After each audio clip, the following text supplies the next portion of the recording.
Assalamualaikum warahmatullahi wabarakatuh. Bismillahirrahmanirrahim. Innal hamdalillah nahmaduhu wa nasta'inuhu wa nastaghfiruh wa na'udzu billahi min shururi anfusina wa sayyiati a'malina. Man yahdihillahu fala mudilla lahu wa man yudlil fala hadiya lahu. وأشهد أن لا إله إلا الله وحده لا شريك له وأشهد أن محمدا عبده ورسوله يا أيها الذين آمنوا اتقوا الله حق تقاته ولا تموتن إلا وأنتم مسلمون يا أيها الناس اتقوا ربكم الذي خلقكم من نفس واحدة وخلق منها زوجها وبث منهما رجالا كثيرا ونساء واتقوا الله الذي تساءلون به والأرحام إن الله كان عليكم رقيبا يا أيها الذين آمنوا اتقوا الله وقولوا قولا سديدا يصلح لكم أعمالكم ويغفر لكم ذنوبكم ومن يطع الله ورسوله فقد فاز فوزا عظيما أما بعد فإن أصدق الحديث كتاب الله وأحسن الهدي هدي محمد صلى الله عليه وعلى آله وسلم وشر الأمور محدثاتها وكل محدثة بدعة وكل بدعة ضلالة وكل ضلالة في النار. Alhamdulillah, kita bersyukur pada Allah Subhanahu wa taala pada malam Sabtu 8 Jumadal Ula 1436 Hijriah ini kita duduk bersama mengkaji ayat-ayat suci Al-Qur'an dan hadis-hadis Rasul sallallahu alaihi wa alihi wasallam, yaitu membaca kitab Al-Kabair yang ditulis oleh Imam Ahmad bin Muhammad bin Uthman Al-Zahabi rahimahullahu ta'ala. Muhammad bin Ahmad bin Uthman Al-Zahabi rahimahullahu ta'ala. Salawat dan salam semoga selalu Allah berikan kepada Nabi kita Muhammad sallallahu alaihi wa alihi wasallam, pada keluarga beliau, para sahabat, serta orang-orang yang mengikuti beliau sampai hari kiamat kelak. Dengan nama-nama Allah yang husna dan sifat-sifat yang mulia, saya berdoa, Allahumma inna nas'aluka ilman nafi'an wa rizqan tayyiban wa amalan mutaqabbala. Wahai Allah, sesungguhnya kami memohon kepada Engkau ilmu yang bermanfaat, rezeki yang baik, dan amal yang diterima. Amin ya rabbal alamin. Bapak, ibu, saudara-saudari yang dimuliakan oleh Allah Subhanahu wa taala, pada pertemuan sebelumnya kita sudah memulai membaca dosa besar yang pertama, yaitu syirik, mempersekutukan Allah Subhanahu wa taala.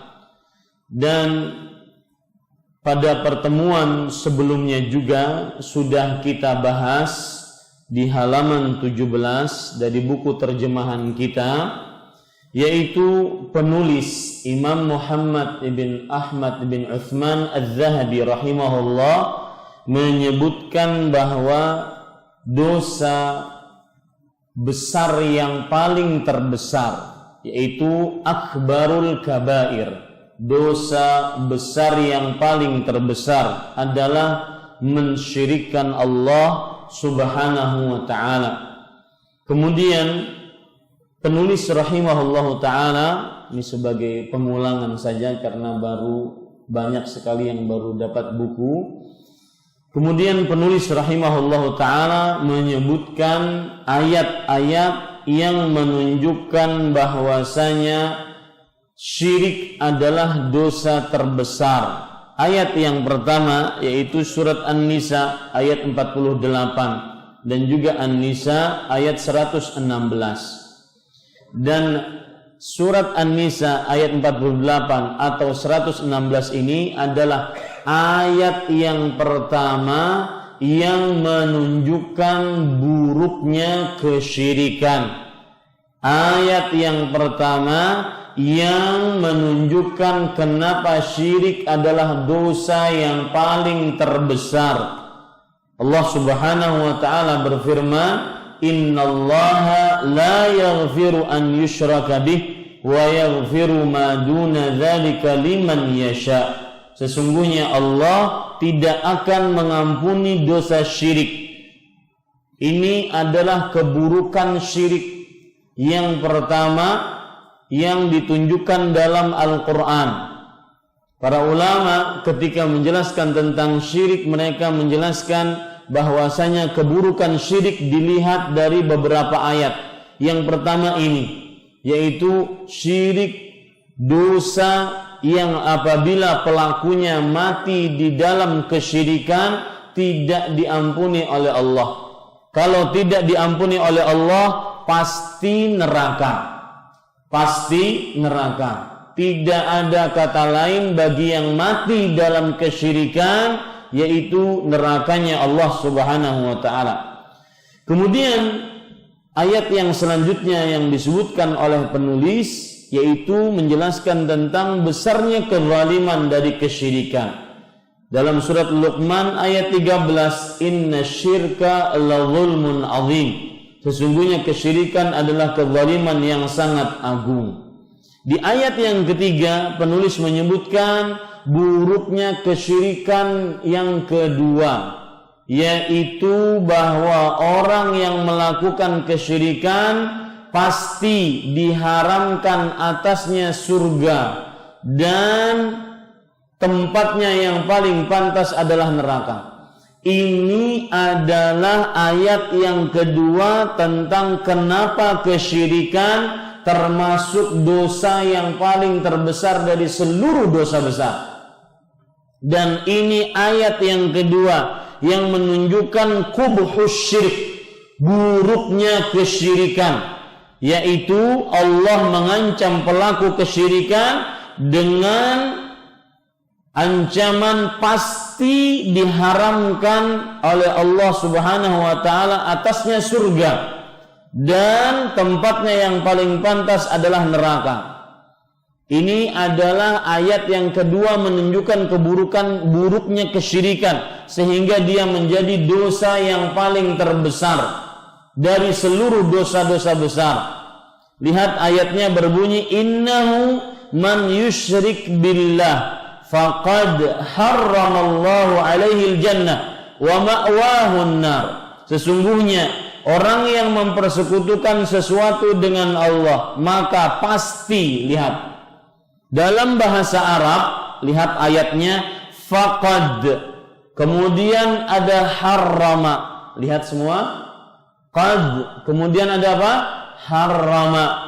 Apabila ada dalam bahasa Arab kata qad, kemudian setelahnya fi'il madhi, yaitu kata kerja yang telah lampau, menunjukkan kepada sebuah kepastian, penekanan, absolutely, pasti. Makanya diterjemahkan di sini dengan terjemahan yang pas, yaitu maka pasti Allah mengharamkan kepadanya surga. Ini buruknya kesyirikan. Wa ma'wahun nar, dan tempatnya paling pantas adalah neraka. Kalau ingin menambah, kemudian penulis mengatakan, saya bacakan bahasa Arabnya, kemudian penulis mengatakan wal ayatu fi dzalika katsirah, dan masih banyak lagi ayat-ayat yang berhubungan dengan masalah ini. Kalau ingin ayat-ayat yang lain tentang buruknya kesyirikan, silahkan lihat di dalam surat Az-Zumar. Allah Subhanahu wa taala berfirman di dalam Al-Qur'an, "Wa laqad uhiya ilaika wa ilal ladzina min qablik la in asyrakta la yahbatanna 'amaluk wa la takunanna minal khasirin. Surat Az-Zumar ayat 65. Artinya, jika telah diwahyukan kepada engkau wahai Muhammad sallallahu alaihi wasallam dan orang-orang sebelummu, jika kamu melakukan kesyirikan, la yahbatanna. Lihat ya, lam, saya pesan, benar-benar pesan ini kepada para penuntut ilmu di Banjarmasin. Kemanapun Anda menuntut ilmu, maka minimal bawa Quran terjemah. Karena tidak semua orang mempunyai gadget yang bisa dengannya dia membuka-buka aplikasi Quran terjemah. Karena di situ saya akan jelaskan, apalagi seperti di sini tidak ada papan tulis, susah saya ingin menjelaskannya untuk ada penekanan-penekanan di situ. Lihat, la in asyrakta la yahbatanna. Jika kamu wahai Muhammad sallallahu alaihi wasallam melakukan kesyirikan, la yahbatanna. Lihat, lam di situ disebut dengan lamut taukid.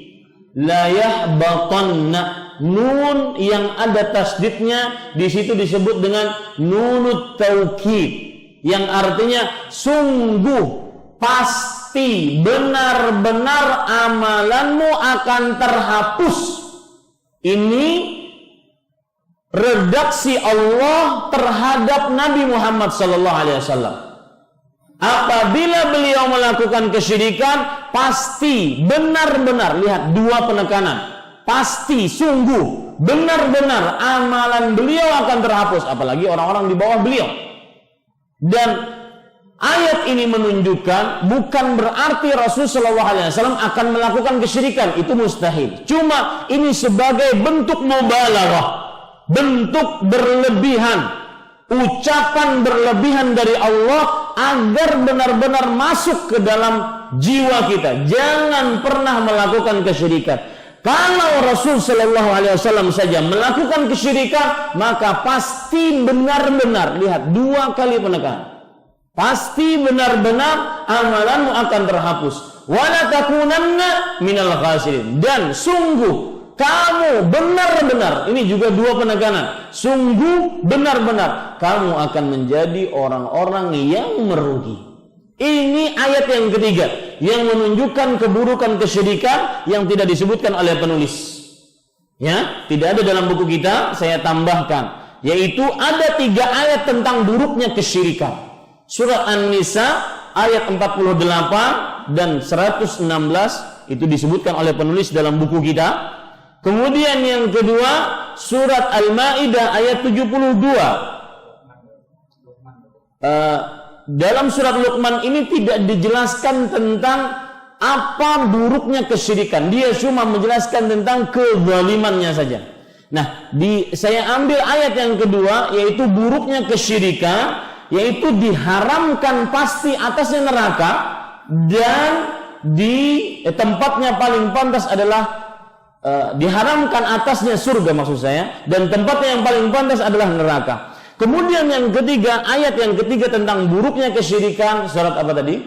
Az-Zumar ayat 65, yaitu penghapusan pahala. Semuanya, dari mulai dia balik beramal sampai saat dia melakukan kesyirikan, hapus pahalanya. Bahkan di dalam surat Al-An'am ayat 88, Allah Subhanahu wa taala menyebutkan bukan hanya untuk Nabi Muhammad sallallahu alaihi wasallam, tetapi untuk para nabi. Allah Subhanahu wa taala berfirman, "Dzalika hudallah yahdihi bihi man yasha'u min ibadihi, walau asyraku lahabita anhum ma kanu ya'malun." Artinya, itulah petunjuk Allah Subhanahu wa taala yang Allah berikan kepada siapa yang dikehendakinya. Kalau para nabi melakukan kesyirikan, maka niscaya amalan mereka akan terhapus. Sama ini ayatnya tadi, surat Az-Zumar ayat 65 dengan surat Al-An'am ayat 88 sama, yaitu tentang buruknya kesyirikan bahwa pelaku kesyirikan kapan dia melakukan kesyirikan, hapus amalnya. Biar 10 kali haji 100 gini hapus. Ya, biar 10 kali haji hapus amalnya sekali melakukan kesyirikan, maka jangan pernah berkenalan dengan dosa syirik. Ini seperti yang disebutkan oleh penulis, dan masih banyak lagi ayat yang berhubungan dengan masalah ini. Ya, kalau ingin nambah ayat yang lain, perhatikan Allah Subhanahu wa taala menyebutkan tentang bagaimana buruknya kesyirikan. Orang yang kesyirikan dia akan mendapatkan keburukan ketika dicabut nyawanya oleh Allah Subhanahu wa taala. Allah Subhanahu wa taala berfirman di dalam surat Al-Hajj ayat 31. Ini ayat yang keempat tentang buruknya kesyirikan. Hunafa'a lillah ghaira musyrikin bih wa man yusyrik billah faka'annama kharra minas sama' fatakhtafuhu at-tayr aw tahwi bihi rih fi makanin sahih. Artinya lurus hanya untuk Allah agamanya, tidak mensyirikkan Allah sama sekali dalam beribadah. Dan barang siapa yang mensyirikkan Allah, lihat, ini buruknya kesyirikan di ayat yang keempat. Faka'annama, nasib orang tersebut nanti di akhirat, dia dilempar dari atas langit. Tentunya sesuatu yang dilempar dari atas menuju bawah itu sangat cepat, kemudian dia disambar oleh burung atau diterpa oleh angin, tidak ada artinya. Maka buruknya kesyirikan yang keempat adalah dia akan dihinakan dan tidak punya nilai sama sekali di akhirat. Ini orang yang mensyirikkan Allah Subhanahu wa taala. Jadi saya ulangi, buruknya kesyirikan yang pertama, tidak diampuni oleh Allah, pasti masuk neraka. Yang kedua, yaitu diharamkan atasnya surga, pasti neraka. Yang keempat, yang ketiga, yaitu dihapuskan pahalanya, sehapus-hapusnya, habis, tidak ada tersisanya. Yang keempat, yaitu dihinakan di akhirat, tidak ada nilainya. Sebagaimana orang melempar sesuatu dari atas rumah mungkin ke bawah langsung diterpa oleh burung ataupun ditempa oleh angin, tidak ada nilainya sama sekali. Dilempar ke tempat yang paling terhina, fi makanin sahiq. Itulah buruknya kesyirikan. Maka dalam surat Al-Hajj ayat 31, Bapak Ibu saudara-saudari yang dimuliakan oleh Allah Subhanahu wa taala, maka jangan pernah berkenalan dengan dosa yang namanya kesyirikan. Taib, kita sekarang masuk kepada apa yang disebutkan oleh penulis. Beliau mengatakan, masih dalam halaman 17.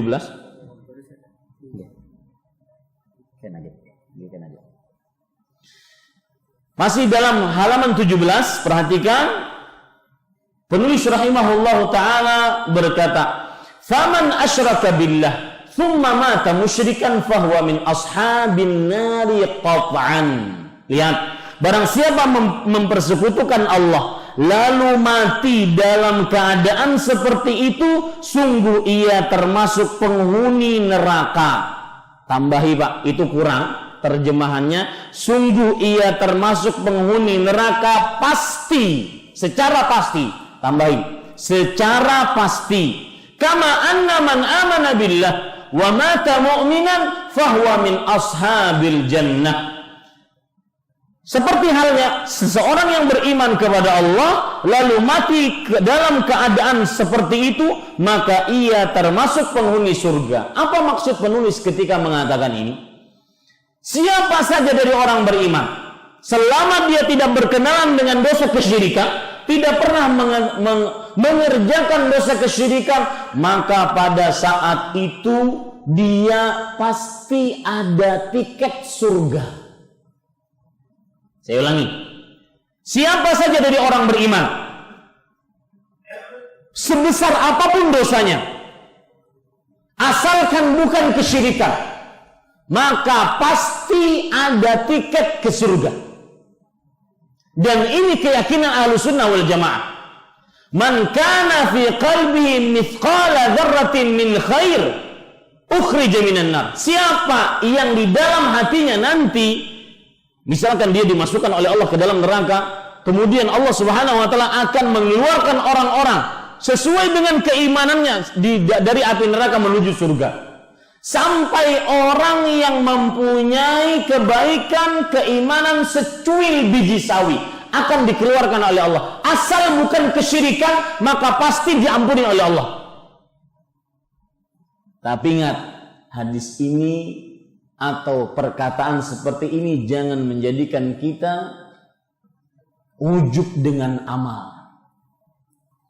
Karena ujub dengan amal itulah yang akhirnya nanti bisa mengekalkan kita dalam neraka.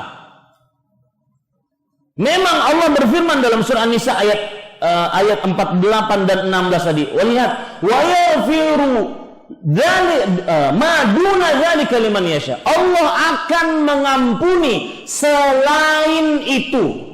Karyanya papan tulis juga, ambilkan papan tulis biar kawan-kawan yang renis. Wa yaghfiru ma duna dzalika liman yasha. Allah akan mengampuni ma duna dzalika. Ma di sini adalah ismul mausul. Ma di sini adalah kata sambung.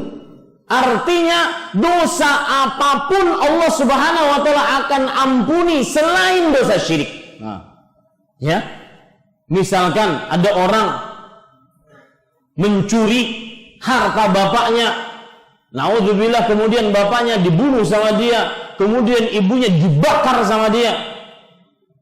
Gara-gara dia kalap, maka tetapi dia tidak pernah melakukan kesyirikan dan dia tidak menghalalkan dosa tersebut. Dia hanya kalap, dia khilaf, dia keliru, dia melakukan dosa, maka asal dia tidak melakukan kesyirikan, apa nasibnya? Pasti masuk surga. Ini yang disebutkan oleh penulis. Seperti halnya seorang yang beriman kepada Allah Subhanahu wa taala lalu mati dalam keadaan seperti itu, maka ia termasuk penghuni surga. Ya, perhatikan, maka ia termasuk dari penghuni surga. Dosa apapun, Pak, dan ini indahnya tauhid, Pak. Perhatikan baik-baik, Bapak, Ibu, saudara-saudari. Ini adalah mulianya tauhid selama Anda tidak mensyirikkan Allah. Ya, perhatikan baik-baik yang ingin saya jelaskan tadi. Allah Subhanahu wa taala berfirman, wa yaghfiru, yang artinya Allah akan mengampuni ma. Ini yang jadi permasalahan. Ma duna dzalika liman yasha. Allah akan mengampuni ma. Ma ini dalam bahasa Arab disebut dengan ismul mausul, artinya kata penyambung. Apabila kata penyambung ini disebutkan dalam sebuah kalimat, dia menunjukkan keumuman. Artinya dosa apa saja. Selain itu kembali kemana? Kesyirikan. Ya, dosa apa saja selain kesyirikan akan diampuni oleh Allah. Dan ini keyakinan Ahlussunnah wal Jamaah. Meskipun nanti dia di akhirat dimasukkan ke dalam neraka karena zinanya, mencurinya, berdustanya, menghibahnya, tetapi selama dia tidak melakukan kesyirikan, maka pasti diampuni oleh Allah. Dan lihat, di sini letak pentingnya, dan utamanya tauhid. Jangan pernah berkenalan dengan dosa syirik sama sekali. Anda pasti selamat di akhirat.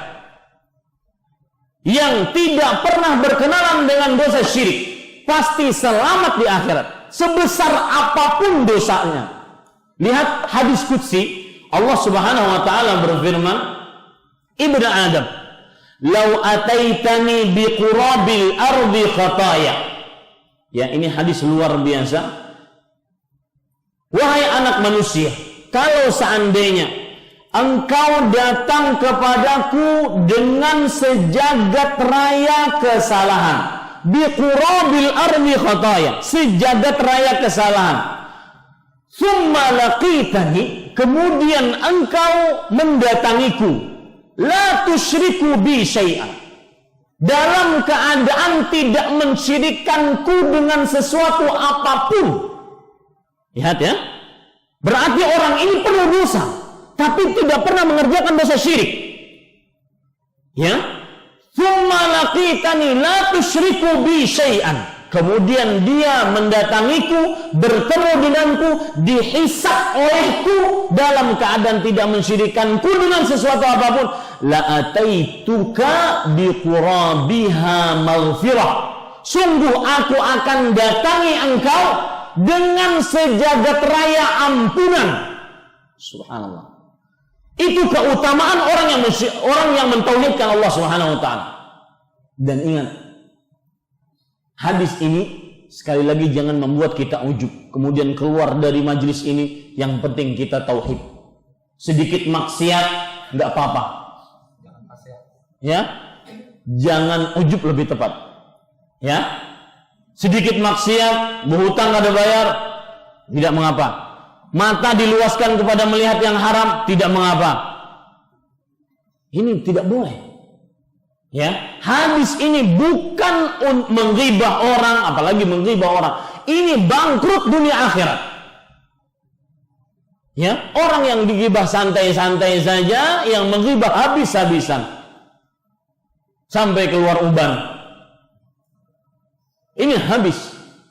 Maka hadis seperti ini bukan menjadikan kita kemudian ujub. Yang penting saya tauhid, sedikit maksiat tidak mengapa. Enggak. Hadis ini malah menjadikan kita harus mawas diri. Karena para ulama mengatakan al-ma'siyatu baridul kufur. Artinya maksiat itu adalah maksiat penghantar kekafiran. Al-ma'siyatu baridul kufur. Artinya orang yang bermaksiat maka sebenarnya dia sedang menghantarkan dirinya kepada kekafiran, bukan dia kafir. Kita tidak berpahaman seperti pemahamannya orang-orang Khawarij, pelaku maksiat kemudian kafir, tidak. Tetapi orang yang melakukan maksiat lama kelamaan dia kalau meremehkan maksiat tersebut maka bisa-bisa masuk ke dalam jurang kekafiran. Perhatikan baik-baik perkataan Imam Ibnu Qayyim rahimahullah. Sekali lagi, sebagian kekeliruan dari orang yang mengkaji tauhid setelah keluar dari majelis tauhid, dia meremehkan maksiat. Padahal semestinya orang yang bertauhid semakin takut kepada Allah, semakin takut maksiat Allah Subhanahu wa taala. Coba perhatikan perkataan Imam Ibnu Qayyim rahimahullahu taala. Beliau mengatakan, qad yaktarinu bil kabirah ma'a al haya wasyu'ur bit ta'zim wan nadam. Artinya, kadang orang melakukan dosa besar tapi dibarengi dengan perkataan, dengan perasaan malu, benar-benar malu kepada Allah, merasa benar-benar dosa tersebut besar di hadapan Allah. Ketika orang melakukan dosa besar, kemudian dia menyesal semenyesal-nyesalnya, maka kadang itu dosa besar yang dikerjakan tadi dianggap oleh Allah akibat perasaan yang luar biasa, merasa bersalah, merasa malu, merasa menyesal atas apa yang dia lakukan, itu dianggap sebagai dosa kecil oleh Allah. Kemudian Imam Ibnu Qayyim mengatakan, waqad yaktarinu bil saghirah ma'a qillatil haya wa 'adamil mubalat. Kadang seseorang melakukan dosa kecil dianggapnya remeh, terutama yang sudah mengkaji tauhid. Yang penting saya bertauhid pasti surga. Ya. Jangan sampai ada perasaan seperti itu. Yang penting saya tidak mensyirikkan Allah Subhanahu wa taala, maka yaghfiru ma duna dzalika liman yasha.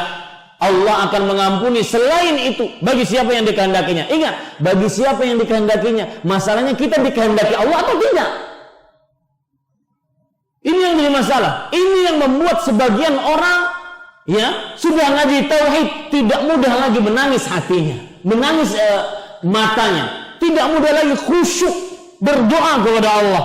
Semakin keras hatinya, semakin ikut pengajian tauhid, semakin timbul sikap ujub dalam dirinya, malas mengerjakan amalan-amalan sunnah, jauh dari Quran karena bersandar dengan tadi. Dia merasa dirinya sudah bertauhid. Kalau orang bertauhid asal tidak melakukan kesyirikan pasti surga. Ini keliru. Lihat perkataan Imam Al-Qayyim rahimahullah ta'ala tadi. Kadang orang melakukan dosa kecil, tetapi dibarengi dengan tidak punya malu terhadap Allah, acuh tak acuh dengan dosa tersebut, kemudian tidak merasa besar dengan dosa tersebut, maka dia dituliskan sebagai dosa besar oleh Allah Subhanahu. Padahal kecil, remeh. Inilah makna dari perkataan Anas bin Malik radhiyallahu anhu. Beliau mengatakan, kalian mengerjakan amalan-amalan yang kalian anggap remeh. In kunna na'udduha ala Rasulillah sallallahu alaihi wasallam minal mubiqat. Padahal amalan tersebut yang kalian kerjakan, dosa tersebut yang kalian kerjakan, kami di zaman Rasulullah menganggapnya sebagai dosa-dosa besar. Maka perhatikan para ikhwan yang dirahmati oleh Allah, saya pesan sekali untuk diri saya pribadi. Meskipun perkataan penulis di sini mengatakan seperti halnya seseorang yang beriman kepada Allah lalu mati dalam keadaan seperti itu, maka ia termasuk penghuni surga. Meskipun seperti itu, jangan pernah remehkan dosa kepada Allah Subhanahu wa taala. Ada Bilal ibnu Sa'ad rahimahullah mengatakan, la tanzuranna ila sigharil ma'siyah walakin unzur ila 'azimi man 'asait. Jangan pernah engkau lihat kecilnya sebuah dosa, tetapi lihatlah agungnya yang engkau maksiati. Allah Jalla Jalaluhu, Allah Dzul Jalali wal Ikram, Allah yang maha agung, yang maha mulia, kita maksiati. Maka sekali lagi, termasuk keyakinan ahlu sunnah wal jamaah dan termasuk keutamaan tauhid. Siapa yang bertauhid, apapun dosanya, asal selain apa? Syirik, maka pasti apa? Surga. Ya, maka pasti surga. Bukankah ada hadis riwayat Bukhari? Dan hadis ini menarik. Rasul sallallahu alaihi wasallam menceritakan ketika seluruh penghuni neraka yang masih ada iman dan tidak mensyirikkan Allah dikeluarkan dari neraka dan dimasukkan ke dalam surga, sampai manusia terakhir yang dikeluarkan dari neraka Allah Subhanahu wa taala, dan nanti dia yang paling terakhir masuk ke dalam surganya Allah Subhanahu wa taala. Orang ini dihadapkan ke dalam neraka, ke arah neraka, dan di akhirat kita tidak bisa asal menoleh, asal berpaling. Kemudian orang ini meminta kepada Allah, ya Rabbi asrif wajhi 'anin nar fa qad qashabani rihuha wa ahraqani dzakauha. Wahai Rabbku, jauhkan, palingkan wajahku dari api neraka menghadap surga. Sesungguhnya panasnya hawa api neraka membakar wajah dan tubuhku. Panasnya, baru panas. Maka Allah mengatakan kepada orang ini, ya fulan, hal asaita in a'taituka alladhi sa'alta alla tas'ala ghaira alladhi sa'alt. Wahai fulan, apakah engkau mau janji kalau seandainya aku kabulkan permintaanmu, wajahmu menghadap kepada surga, kamu berjanji tidak akan minta kecuali itu? Maka orang ini langsung mengatakan, la ya Rabbi, ma as'aluka ghaira alladhi sa'alt. Tidak wahai Allah, demi Allah aku tidak akan minta kecuali apa yang telah aku minta. Kemudian fayu'til uhud wal mawathiq. Hamba tersebut memberikan janji-janji kepada Allah Subhanahu wa taala. Aku tidak akan minta kecuali itu. Dipalingkan wajah dari mana? Neraka menuju surga. Cuma itu. Ketika fayasrifullahu wajhahu anin nar qibalal jannah. Lalu Allah memalingkan wajahnya dari api neraka menghadap surga. Fayaral jannah wa zahrataha. Dia melihat indahnya surga dari kejauhan. Dia sakata masya Allah an yaskut. Dia terbengong. Dia terdiam dengan lama melihat indahnya surga. Dia tidak pernah terfikirkan bahwa surga begitu indah. Sampai orang ini tidak sadar mengatakan, ya Rabbi, qarribni inda babil jannah. Wahai Rabbku, dekatkan aku ke pintu surga. Padahal tadi sudah ngapain? Jangan juga minta apa-apa. Lihat, ini bukti bahwasanya ada orang yang dikeluarkan dari api neraka selama dia tidak melakukan kesyirikan. Pasti dia akan dikeluarkan dari api neraka, meskipun sebelumnya masuk ke dalam neraka, dia pasti masuk surga. Pasti. Orang yang bertauhid pasti masuk surganya Allah Subhanahu wa taala. Kemudian penulis rahimahullahu taala berkata,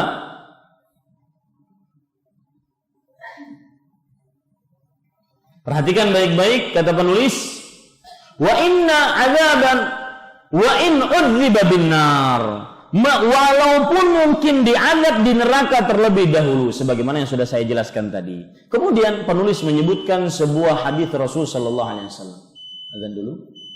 Ya, kita lanjutkan Bapak Ibu saudara-saudari. Kemudian penulis rahimahullah, kalau saya katakan penulis itu siapa berarti? Syekh Muhammad bin Ahmad Al-Zahabi. Imam Al-Zahabi penulis dari buku yang kita baca ini. Tapi para ikhwah sekalian, penulis rahimahullah taala kemudian berkata, wa fi sahihi anna Rasulullah sallallahu alaihi wa alihi wasallam qala ala unabbiukum bi akbaril kabair. Nah, di sini dalam halaman 17 di baris yang terakhir, 17 baris terakhir, dan di dalam hadis yang sahih bahwa Rasulullah sallallahu alaihi wasallam bersabda. Tambahi seperti itu. Kan di dalam buku kita cuma apa? Rasulullah sallallahu alaihi wasallam bersabda. Dapat enggak, Pak? Dapat? Ya, di baris paling terakhir Rasulullah sallallahu alaihi wasallam bersabda. Nah, di situ sebenarnya ada tambahan, dan di dalam hadis yang sahih atau di dalam kitab sahih. Kitab sahih yang dimaksud di sini adalah Sahih Bukhari dan Muslim. Jadi tambahannya di dalam kitab sahih yaitu Bukhari dan Muslim, Rasulullah sallallahu alaihi wasallam bersabda, ala unabbiukum bi akbaril kabair. Lihat halaman 18. Salasan qalu bala ya Rasulullah, qala al-isyraku billah wa uququl walidain wa kana muttaki'an fajalasa faqala ala wa qawluz zur ala wa syahadatuz zur fama zala yukarriruha hatta qulna laitahu sakat. Ulama-ulama terdahulu, Bapak, Ibu, saudara-saudari sekalian, para jamaah sekalian, mereka mempunyai metode dalam menulis buku. Sebutkan bab, ayat, kemudian hadis, dan itu yang dilakukan oleh Imam Az-Zahabi sekarang. Setelah menyebutkan ayat, kemudian beliau menyebutkan hadis yang menunjukkan bahwa dosa besar pertama adalah kesyirikan. Di sini Rasul sallallahu alaihi wasallam bersabda, maukah kalian aku beritahukan apa kabair yang paling besar? Mungkin terjemahnya kurang pas. Kabair itu bahasa apa? Arab. Maka digaris bawahi. Apakah dosa yang paling terbesar? Saya ulangi. Apakah dosa besar yang paling terbesar? Nah, begitu. Kabairnya dikasih garis bawah. Apakah dosa terbesar yang paling besar? Apakah dosa besar yang paling besar? Begitu ya. Beliau mengulangi 3 kali. Lihat Pak. Dalam bahasa Arab, kabirun ini biar lebih mengena dan lebih masuk ke dalam hati kita. Kabirun artinya besar. Akbaru artinya lebih besar atau paling besar. Nah, ketika ini namanya dalam bahasa Indonesia kata komparatif. Artinya kata yang menunjukkan kepada lebih, ya, lebih besar. Ketika ada kata lebih besar, kemudian setelahnya jamak, misalkan, ya, kabirun, jamaknya adalah kabairu, artinya besar-besar. Nah, kalau digabung, perhatikan, akbarul kabair,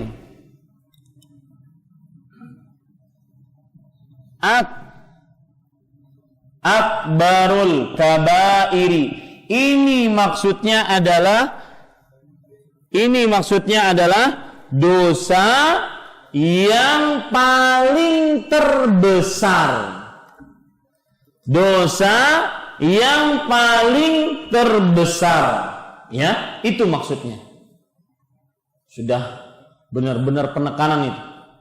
Dosa besar yang paling terbesar. Ini untuk biar masuk benar-benar kita resapi. Jangan meremehkan dosa ini sama sekali. Bahkan beliau ulangi 3 kali. Dan di sini kita ambil pelajaran, Pak. Ya, kalau yang namanya baca kitab itu, di sini kita ambil pelajaran, kata ustadznya misalkan, yaitu maksud Rasulullah mengulang 3 kali. Pelajarannya adalah termasuk adab seorang muslim dalam berbicara, yaitu berbicara dengan bahasa yang jelas dan terang. Kalau perlu diulangi, dan kalau perlu pengulangannya sebanyak 3 kali. Ini satu pelajaran kita bisa ambil dari kata mengulang 3 kali. Yang kedua, jadi yang pertama tadi pelajarannya, termasuk adab seorang muslim dalam berbicara adalah berbicara dengan bahasa yang jelas. Jangan terpuntal-puntal berbicaranya. Dengan bahasa yang jelas. Kalau perlu diulang. Bahkan kalau perlu diulang berapa kali? 3 kali. Satu. Kemudian pelajaran selanjutnya kita bisa ambil dari kalimat ini. Mengulang 3 kali. Salah satu metode pengajaran di dalam dunia pendidikan adalah mengulangi perkataan sebanyak 3 kali agar mudah dipahami. Jadi ini pakai bagi yang ada di sini guru ataupun orang tua, ya. Metode Rasulullah agar mudah dipahami ketika berbicara, beliau mengulanginya berapa kali? 3 kali. Kemudian hadis ini juga menunjukkan bahwasanya untuk agar perkataan kita didengar orang harus pakai metode. Lihat metode Rasulullah. Beliau bertanya, maukah kalian aku beritahukan apa dosa yang paling terbesar? Ini orang langsung gimana, Pak? Langsung memperhatikan. Apa ya? Nah, begitulah kalau Anda ngajari anak, ngajari murid, ngajari orang yang ingin kita ajari dari kawan-kawan, siapa saja, caranya seperti itu. Tahulah pian dosa yang paling terbesar, orang akan berpikir langsung menerawang. Ini yang menunjukkan bahwasanya akhirnya pikirannya terfokus kepada apa yang akan diucapkan. Makanya para sahabat mudah menghafalnya karena metodenya juga betul, benar dari Rasul sallallahu alaihi wasallam. Baik, kita lanjutkan.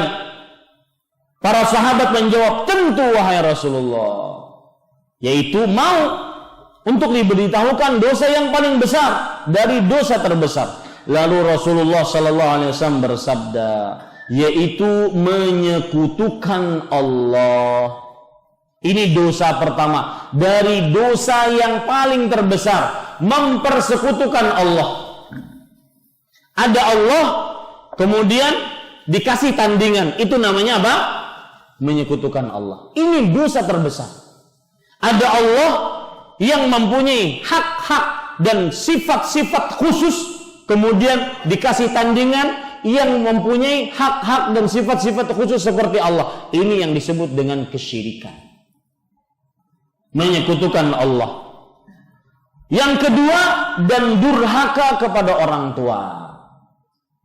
Nah Pak, contoh durhaka apa?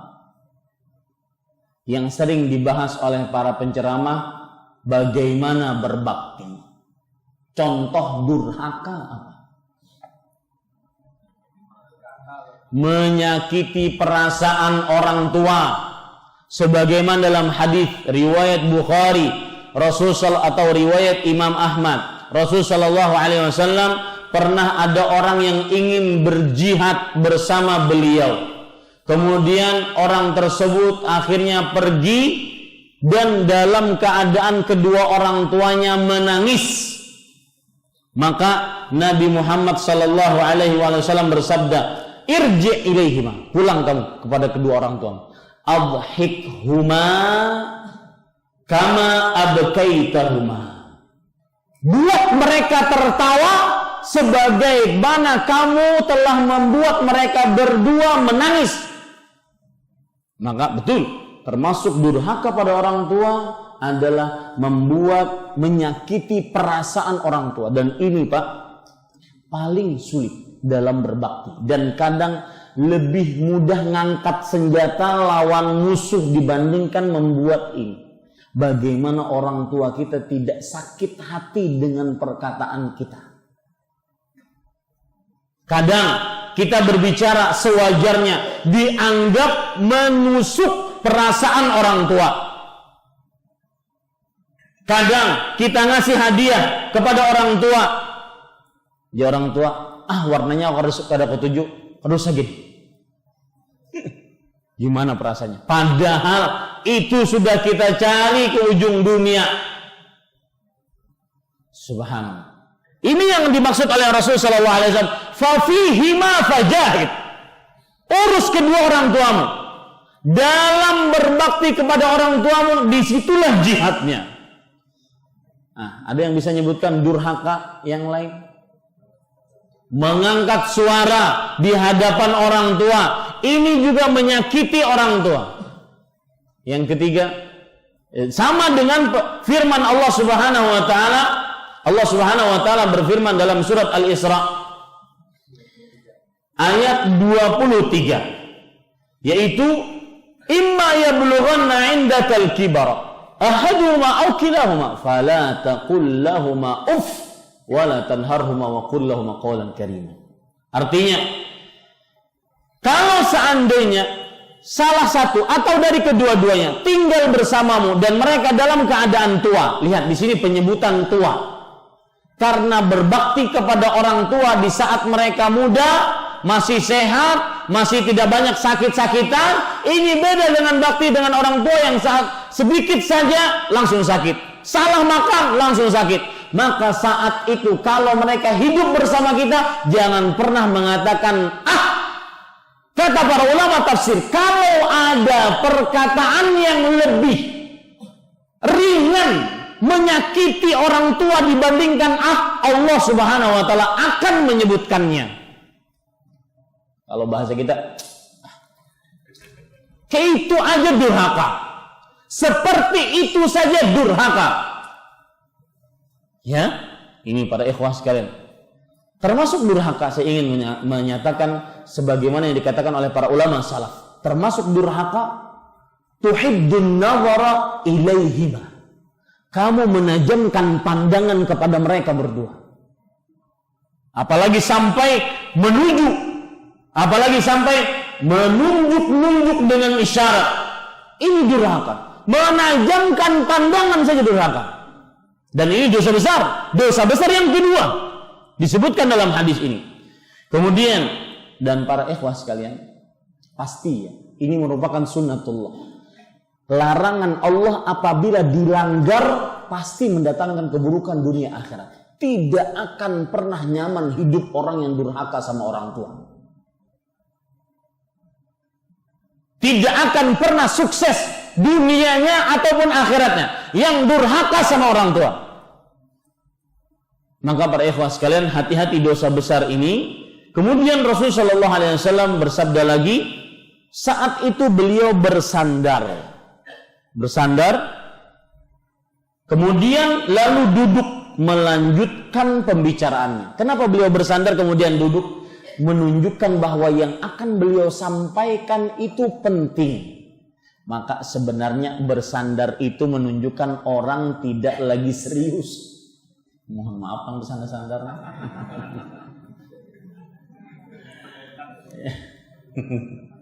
Ya, karena Rasulullah SAW bersandar kemudian beliau duduk ingin mengucapkan yang penting.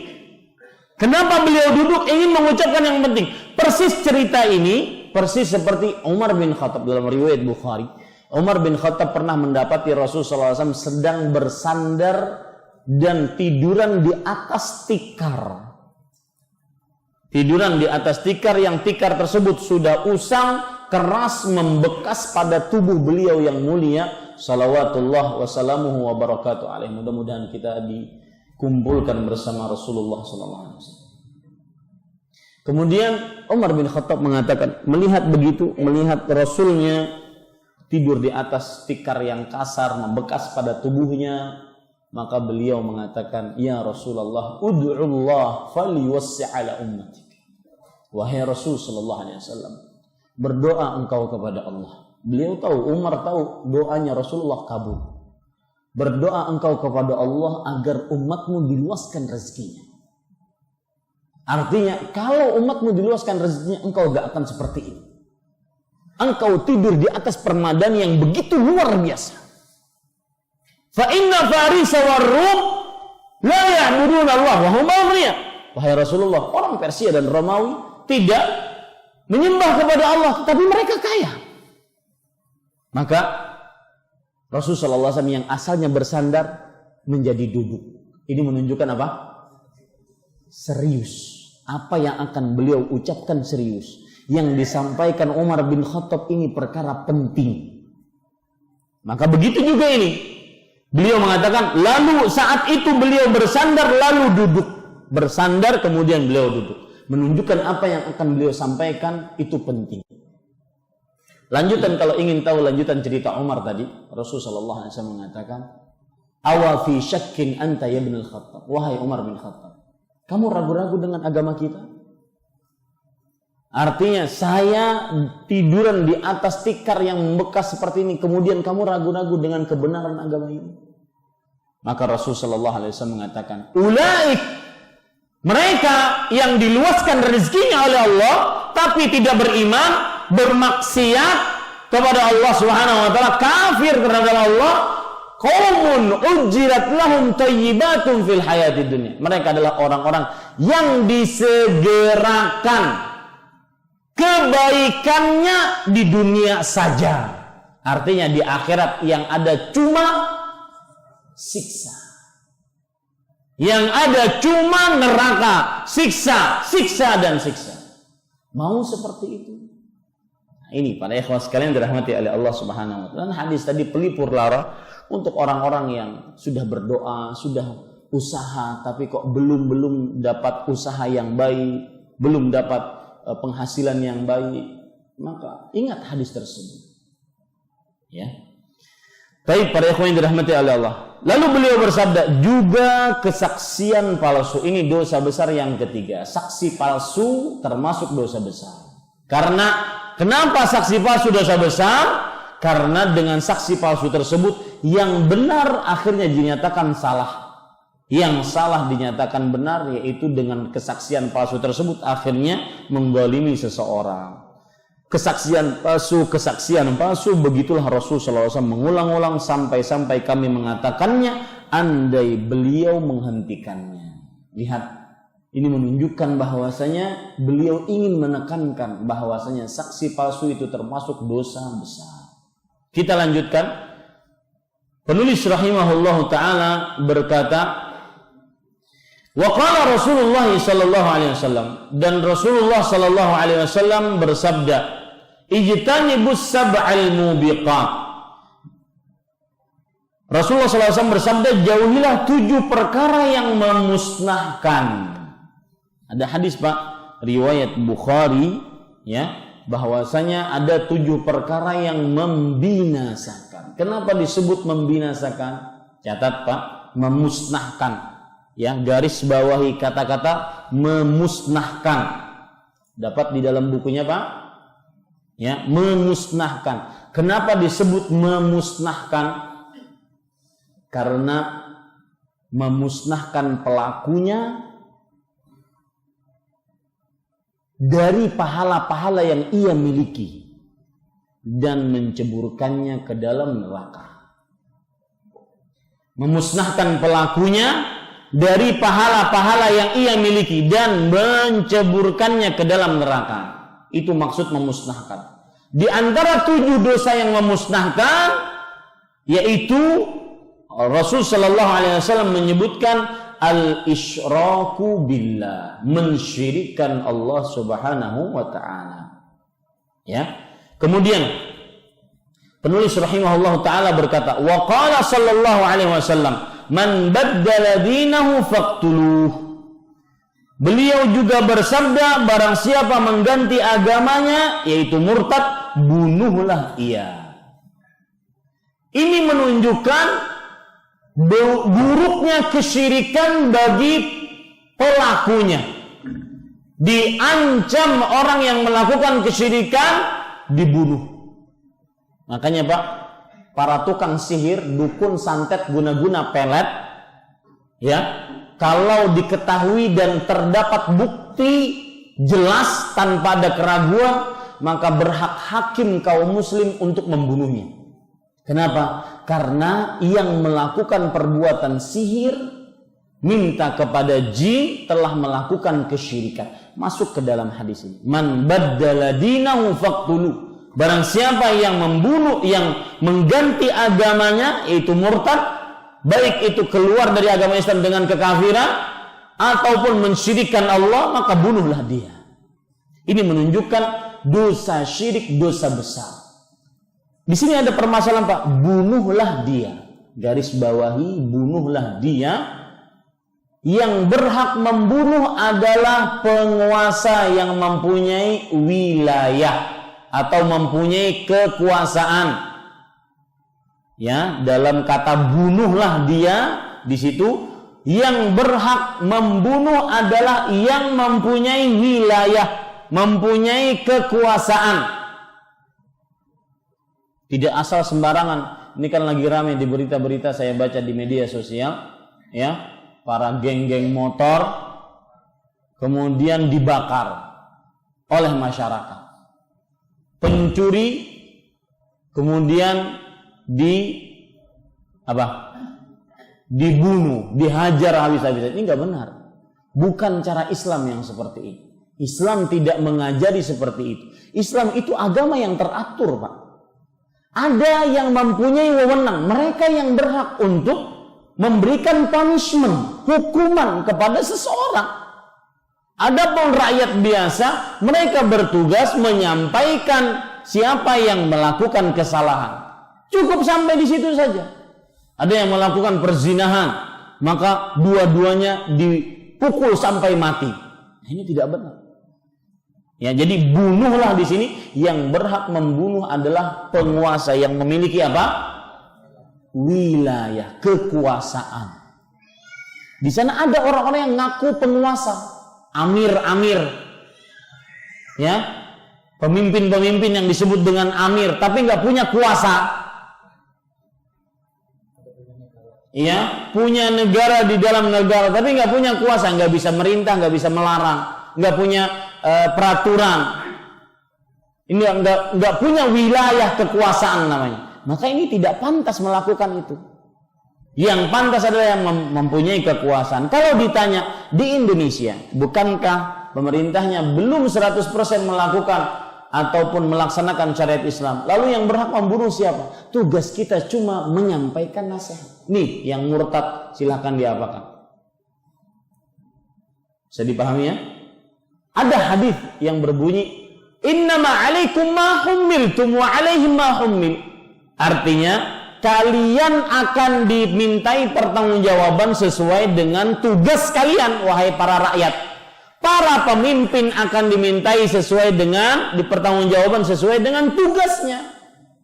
Tidak akan ditanya tugas pemimpin terhadap rakyat, tugas rakyat terhadap pemimpin tidak akan ditanya. Baik, kita lanjutkan. Kemudian para ikhwan yang dirahmati oleh Allah Subhanahu wa taala, penulis rahimahullahu taala berkata, "Wan naw'u tsani minasy-syirk ar-riya." Nah, dari pertama tadi syirik, lihat halaman 17. Lihat halaman 17 mohon ya. Kabair di paragraf pertama. Kabair terbesar adalah syirik, mempersekutukan Allah. Syirik ada dua. Pertama, menjadikan sesuatu sebagai tandingan bagi Allah dan beribadah kepada selainnya. Ini syirik. Nah, kemudian di halaman 18 kedua. Kedua itu berarti apa? Bagian syirik yang kedua. Ya, bagian syirik yang kedua. Kalau yang pertama tadi perhatikan, ya, saya ringkas di sini. Syirik disebutkan oleh penulis ada dua macam. Yang pertama yaitu menjadikan apa? Menjadikan apa? Tandingan. Untuk siapa? Untuk Allah. Nah, yang kedua adalah apa? Riya. Ini jenis syirik yang kedua. Ya, jenis syirik yang kedua. Perhatikan baik-baik Bapak Ibu saudara-saudari, menyertai amal dengan riya. Apa maksud menyertai amal dengan riya? Dia beramal ibadah untuk Allah, tapi disertai dengan riya. Itulah riya. Catat, riya adalah beramal ingin dilihat orang agar dipuji. Ini riya. Beramal ingin dilihat orang agar apa? Dipuji. Dan dua hal ini berkaitan satu dengan yang lainnya. Ya, dua hal ini berkaitan satu dengan yang lainnya. Dilihat, kemudian dipuji. Itu selalu ada. Siapa yang ingin dilihat pasti ingin dipuji. Makanya kalau ada orang yang memperlihatkan amalnya, kemudian dia berkata, aku kayak ini kan hendak pujian siapapun. Ya, sebenarnya aku lihatkan amal ini bukan karena ingin dipuji. Itu omong kosong. Pasti apabila dilihat pasti ingin apa? Dipuji. Itulah riya. Jadi orang riya itu beramal karena Allah. Dan ingat Pak, garis bawahi baik-baik perkataan saya. Riya penyakitnya para ahli ibadah, bukan penyakitnya para ahli maksiat. Ya, riya penyakitnya para ahli ibadah.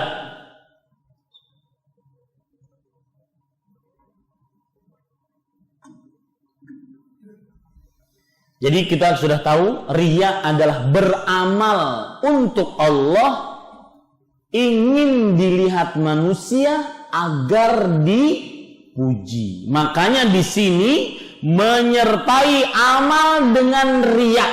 Nah, begitu. Kemudian penulis rahimahullah taala berkata, kama qala ta'ala, sebagaimana firman Allah Subhanahu wa taala, faman kana yarju liqa'a rabbih falyamal 'amalan salihan wa la yusyrik bi'ibadati rabbih ahadan.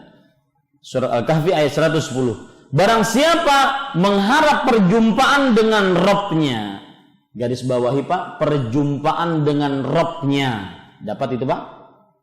Perjumpaan dengan Rabb-nya maksudnya masuk surga. Barang siapa yang ingin masuk surga, ya, maksud daripada perjumpaan dengan Rabb-nya. Ada yang belum dapat bukunya ini? 1, 2, 3. Angkat tangan, jangan malu-malu. Di sini ada bandarnya insya Allah. Masih banyak Pak Jai, insya Allah. Ya. Ya, barang siapa mengharap perjumpaan dengan Rabb-nya. Perjumpaan dengan Rabb-nya maksudnya apa? Masuk surga. Ya, masuk surga. Sedikit Pak menyinggung tentang berjumpa dengan Rabb. Jujur, saya ingin bertanya. Menurut Bapak sekalian, ketika masuk surga, ingin berjumpa dengan Allah kah atau berjumpa dengan bidadari kah?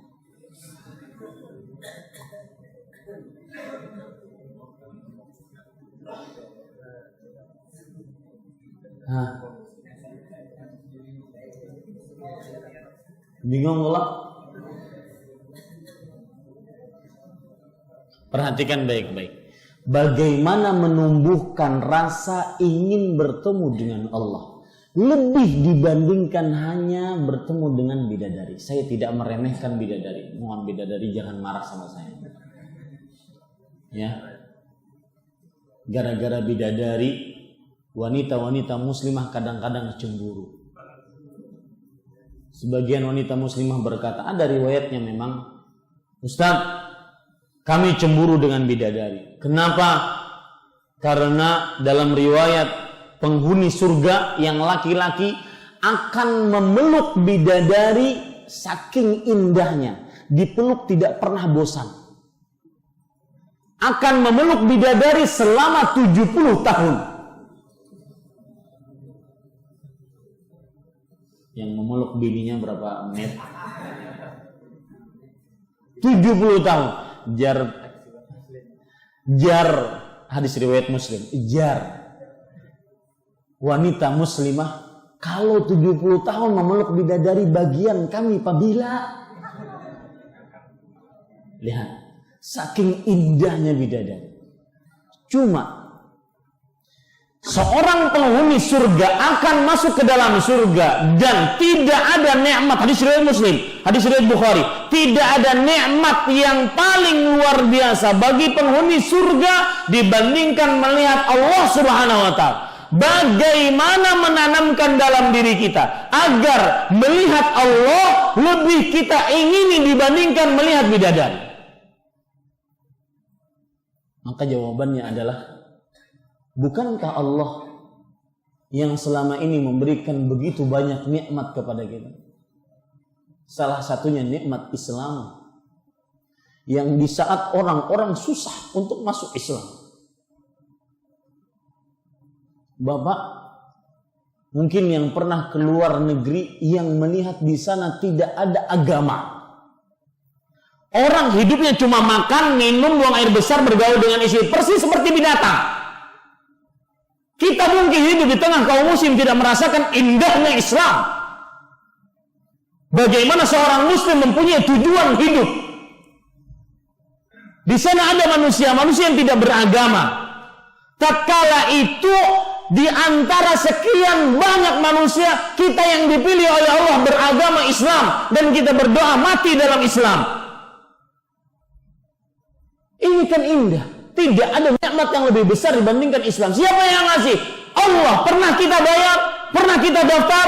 Pernah kita pesan? Enggak, Allah milih. Ini yang menjadikan kita akhirnya ingin bertemu dengan Allah. Bukankah ketika kita meminta kepada Allah, ya Allah ampuni, diampuni oleh Allah. Ya Allah berikan saya rezeki, diberikan rezeki. Setiap kali kita berdoa dikabulkan oleh Allah. Ini zat yang kita tunggu-tunggu untuk kita bertemu dengannya. Yang kalau kita punya permasalahan dunia, kita menangis di hadapannya. Itu zatnya. Itu yang kita ingin bertemu dengannya. Yang kita bersusah payah untuk menegakkan ibadah. Sakit kita tetap sholat. Capek kita tetap menuntut ilmu. Demi hanya wajahnya.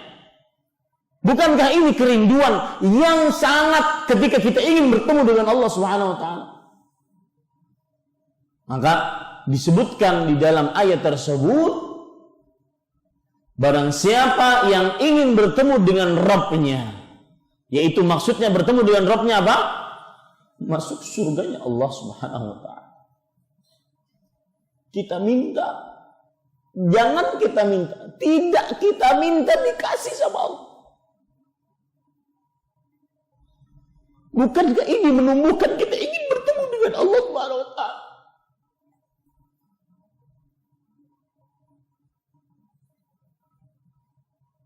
Berat menghadapi problematika kehidupan, banyak masalah, kita langsung menanda tangan minta kepada siapa? Allah. Langsung dikabulkan oleh Allah. Siapa yang tidak ingin bertemu dengan zat seperti itu? Wa ataakum min kulli ma sa'altumuh. Allah Subhanahu wa taala beri kepada kalian apa saja yang kalian minta, dan apa yang kita tidak minta Allah kasih. Ini yang membuat kita rindu untuk bertemu dengan Allah Subhanahu wa taala. Dan saya katakan, Pak, rindu bertemu dengan Allah itu adalah ibadah. Rindu bertemu dengan zat yang menciptakan kita, yang memberikan kasih sayangnya untuk kita. Itu iman. Siapa yang belum pernah memiliki keimanan seperti ini tidak akan pernah dia masuk ke dalam surganya Allah Subhanahu wa taala.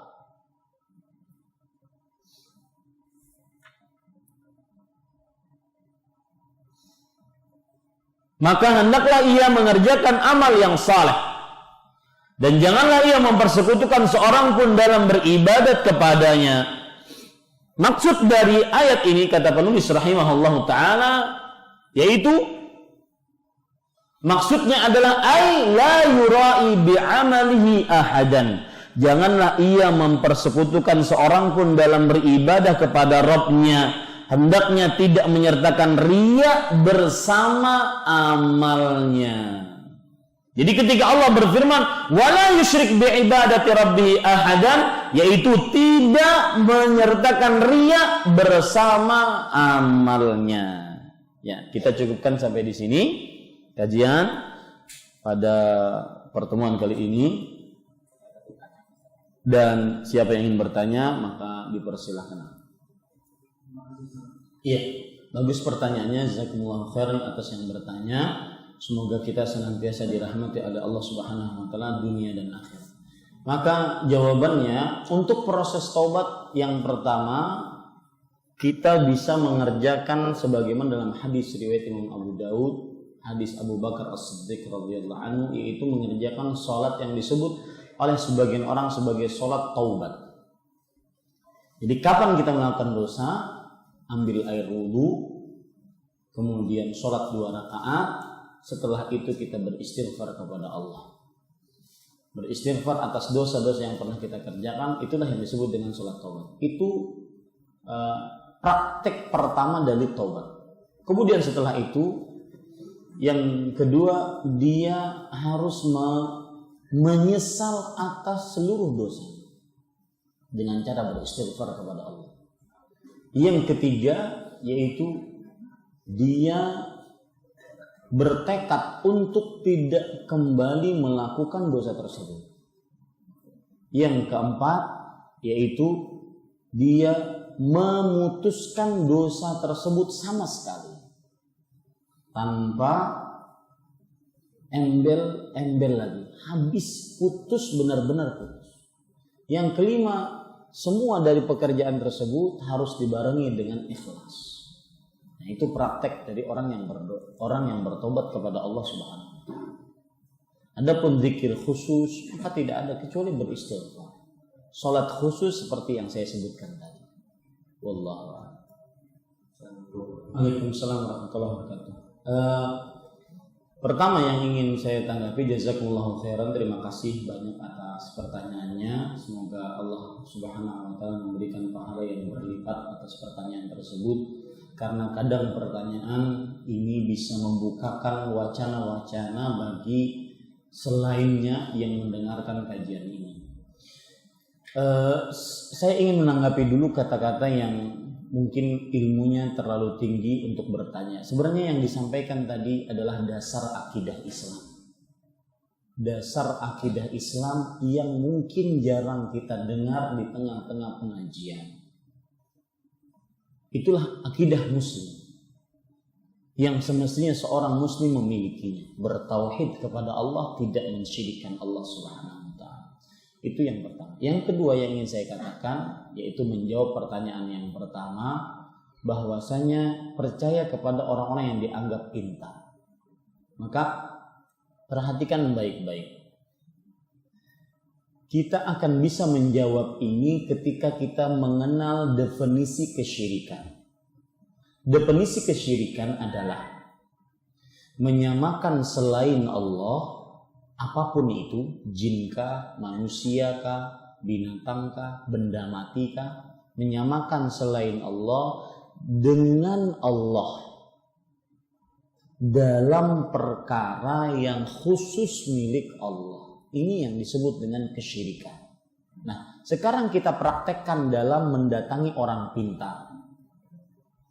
Allah berfirman dalam surat An-Naml ayat 65. Qul la ya'lamu man fis samawati wal ardil ghaiba illallah. Katakan wahai Muhammad, tidak ada yang mengetahui hal gaib di langit dan di bumi melainkan Allah. Ini berarti hak khusus hal gaib hanya milik Allah. Nah, ketika kita pergi ke orang pintar, berarti kita sedang menyamakan orang pintar ini dengan Allah dalam perkara yang tadi khusus milik Allah, yaitu perkara hal gaib.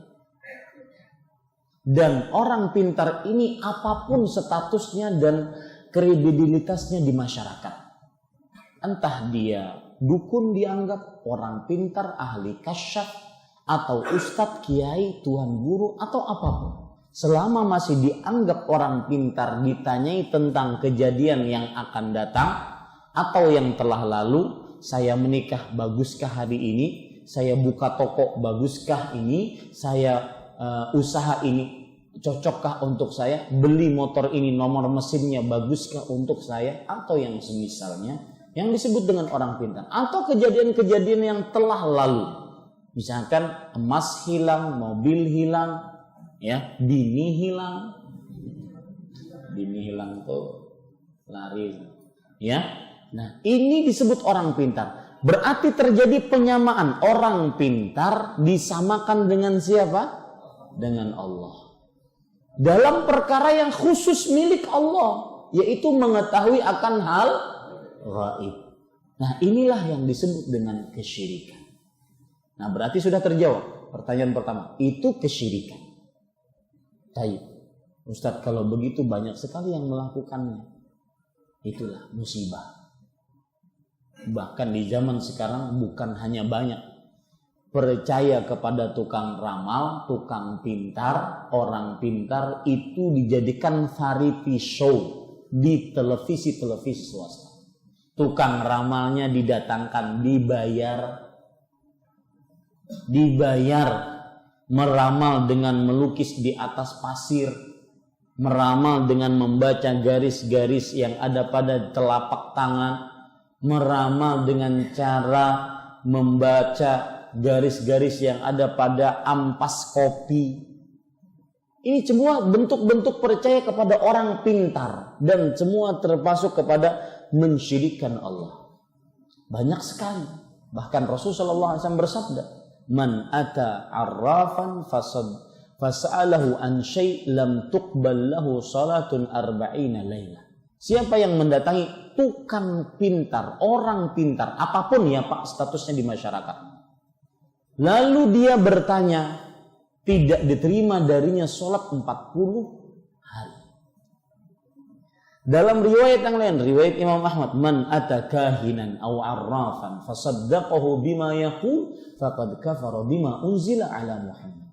Barang siapa yang mendatangi kahin atau arraf, ini nama-nama orang pintar, orang yang dianggap pintar, lalu dia percaya, maka sungguh dia telah kafir dengan apa yang diturunkan kepada Rasul sallallahu alaihi wasallam.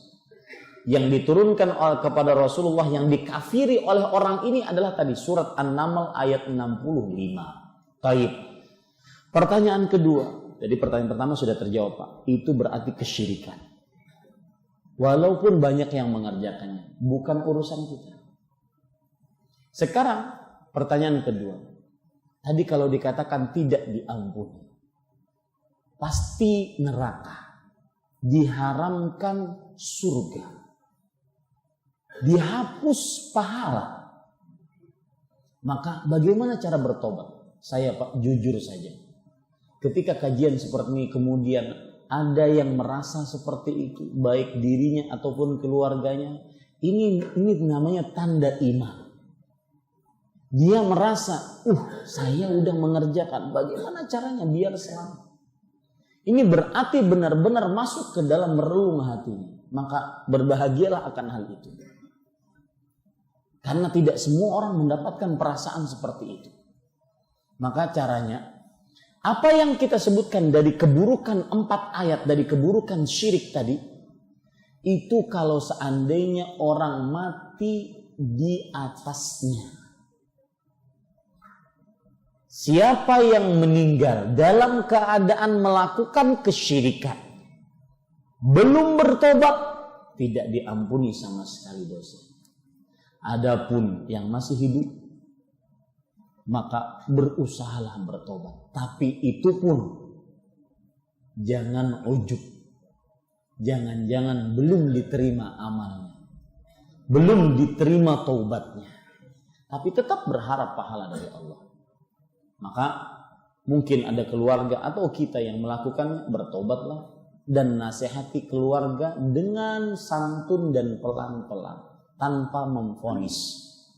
Lihat Bapak tadi merasa tanpa kita vonis, sudah termasuk tanpa kita vonis, maka begitulah semestinya. Kita datang kepada keluarga, menasihati dengan baik, dengan santun, sehingga sadar buruknya dosa kesyirikan. Tanpa kita memvonis, ya, hapus amal kamu, neraka kamu. Nah, ini langsung. Ya, jazakumullah khairan atas pertanyaannya. Maka jawabannya, cara mendakwahi, contohlah Rasul sallallahu alaihi wasallam, yaitu berdakwah dengan hikmah dan santun. Tetap katakan ini dengan tegas kalau itu sebuah kesyirikan, akan tetapi dengan cara yang baik dan tidak memvonis seseorang tidak diampuni, pasti neraka, tidak. Tetapi kita menghukumi kelakuan, bukan pelaku. Kelakuannya, kelakuan yang melakukan kesyirikan, maka diancam, dihapus amalnya, diancam di neraka, diharamkan surga. Kelakuannya, bukan ini gawian ikam syirik, berarti kamu syirik, berarti hapus amalnya. Siapa yang jamin? Tidak seperti itu. Maka berdakwahlah dengan hikmah, dengan santun, berserta dalil-dalilnya. Itu yang dilakukan oleh Rasulullah SAW. Kemudian yang kedua, yaitu perkataan Imam Al-Qayyim rahimahullah ta'ala. Apa dalilnya? Bahwa apabila orang melakukan dosa besar, gara-gara dia sangat takut, merasa besar, takut dengan siksa Allah, menyesal, maka dikategorikan sebagai dosa kecil. Dan sebaliknya, apabila melakukan dosa kecil kemudian dia merasa aman, tidak merasa dosa, maka dia termasuk daripada dosa besar. Allah Subhanahu wa taala berfirman, yastakhfuna minan nas wa la yastakhfuna minallah. Mereka lebih merasa takut terhadap manusia dibandingkan takut kepada Allah Subhanahu wa taala. Nah, ini dalil-dalil yang menunjukkan bahwa kadang amalan itu sesuai dengan niatnya. Rasulullah SAW, ini dalil yang kedua, Rasulullah SAW bersabda, innamal a'malu binniyat. Amalan-amalan itu sesuai dengan niatnya. Wa innama likulli imri'in ma nawa. Setiap orang akan mendapatkan apa yang ia niatkan, sesuai dengan apa yang masuk ke dalam hatinya. Tatkala dia meremehkan dosa meskipun itu kecil, maka dia bisa kita katakan bisa, bukan langsung bisa dikategorikan sebagai dosa besar. Ya. Waktunya habis, kita surat Hud ayat 15. Ya. Bisa-bisa dengan dosa kecil tersebut maka kita akhirnya masuk ke dalam nerakanya Allah Subhanahu wa taala, na'udzubillahi min dzalik, akibat meremehkan dosa tersebut. Ini yang bisa saya sampaikan. Kita cukupkan dengan kafaratul majlis. Subhanakallahumma bihamdik, asyhadu an la ilaha illa anta astaghfiruka wa atubu ilaik. Wassalamualaikum warahmatullahi wabarakatuh.